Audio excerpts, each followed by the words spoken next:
Je suis sûr et certain, mes chers amis, que vous connaissez cette histoire, mais elle est tellement, mais tellement belle. Vous allez me permettre de la raconter, la re-raconter. C'était un jour dans la yeshiva du Rabbi Israël Meir HaKohen à Radin, en Europe centrale. Et, vous savez, à l'époque, presque 80 à 90% des gens respectaient le Shabbat, respectaient la Kashrut. Il y avait dans le Shtetl un tel respect pour la Torah que celui qui ne la respectait pas, c'était le loup blanc, vous voyez. Et dans la yeshiva du Rabbi Israël Meir HaKohen, il y avait toujours un responsable qui était là pour essayer d'aider les élèves afin qu'ils ne se conduisent comme des élèves de yeshiva.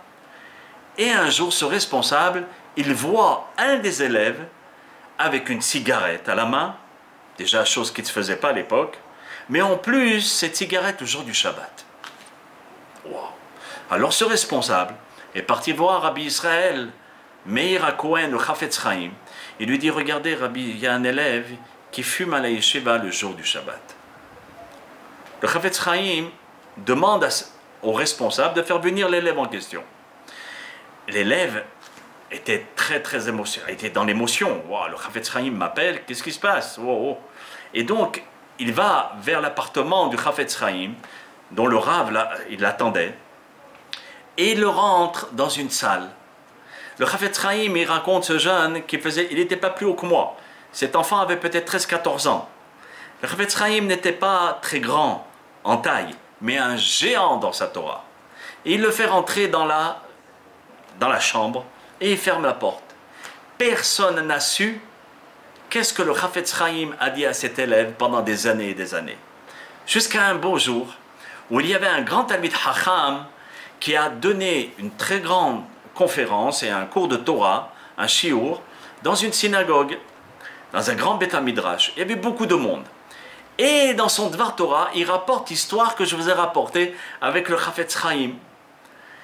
Très bien, il rapporte ça, puis ensuite il change de sujet, il va à la Gemara, à l'importance de Shabbat, etc.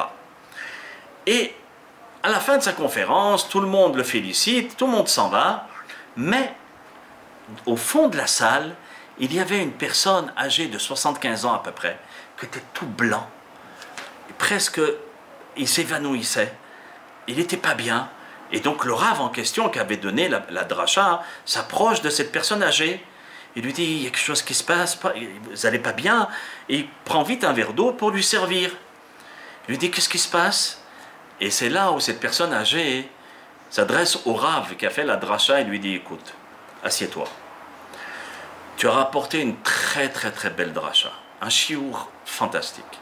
Et dans ton chiour, tu as rapporté l'histoire d'un enfant qui était à la yeshiva et qu'on ne sait pas qu'est-ce qui s'est passé dans la chambre avec le Chafetz Chaim. Alors moi, je vais te la raconter. Tu sais pourquoi moi? Parce que je suis l'élève en question. Waouh! Quelle opportunité! Personne n'a su qu'est-ce qui s'était passé à l'intérieur. Qu'est-ce que le Chafetz Chaim lui a dit? Comment il lui a parlé? Personne ne le savait. Ce jour, la conduite du Chafetz Chaim va être dévoilée au monde, parce que tout le monde connaît cette histoire. Et c'est là où il dit, regarde, lorsque je suis rentré dans l'appartement du Chafetz Chaim, dans cet appartement, il y avait une simplicité exceptionnelle. Une table, une chaise. Il y avait des cartons pour tenir comme bibliothèque, comme des bibliothèques pour tenir les livres, d'une simplicité incroyable. Et il me fait rentrer dans sa chambre, il ferme la porte doucement, mais avec un amour, mais un amour que je n'ai jamais vu, un amour pareil. Il me prend la main et il me la met dans sa main, en me la tenant, et il commence à dire Shabbos, Shabbat. Et le rabbi, Chafetz Chaim, commençait à pleurer tellement il avait de la peine qu'un juif avait profané le Shabbat.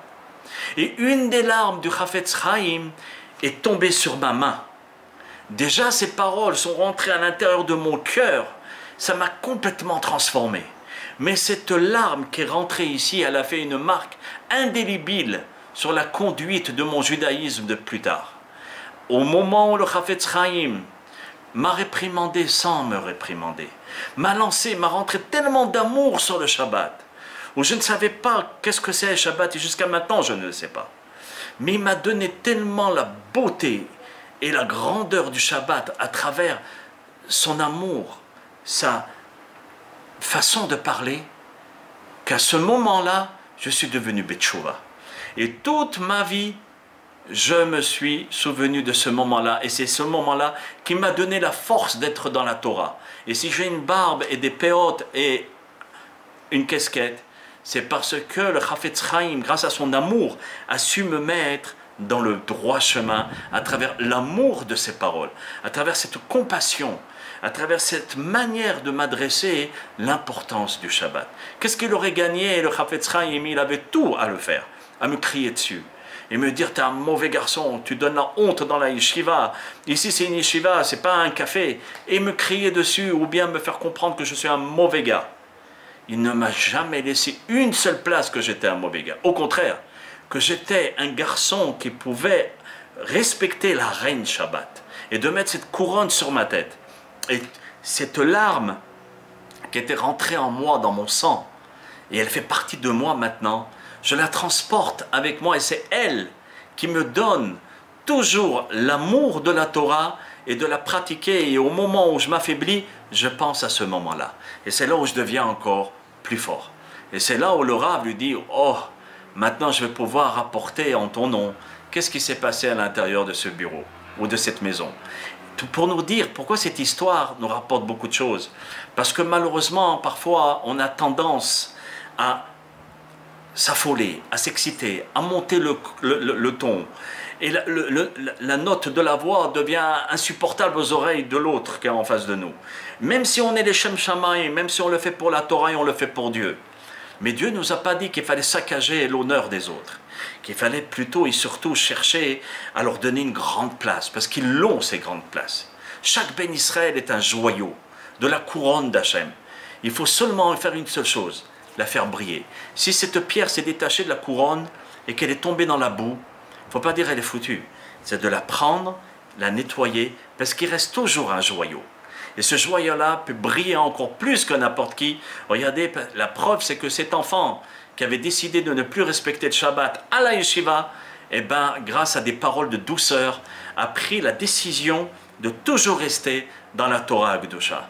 Qu'Hachem et Barach Shemolahad puissent nous donner cette sagesse, cette maîtrise du moi, de façon à savoir comment faire transporter nos paroles dans le cœur des autres afin de les aider et non pas faire le contraire. Et qu'Hachem nous aide à pouvoir être des petits Hafetz Haïm et pourquoi pas des grands. Beruchim Teo, qu'Hachem vous bénisse. Kol Tov.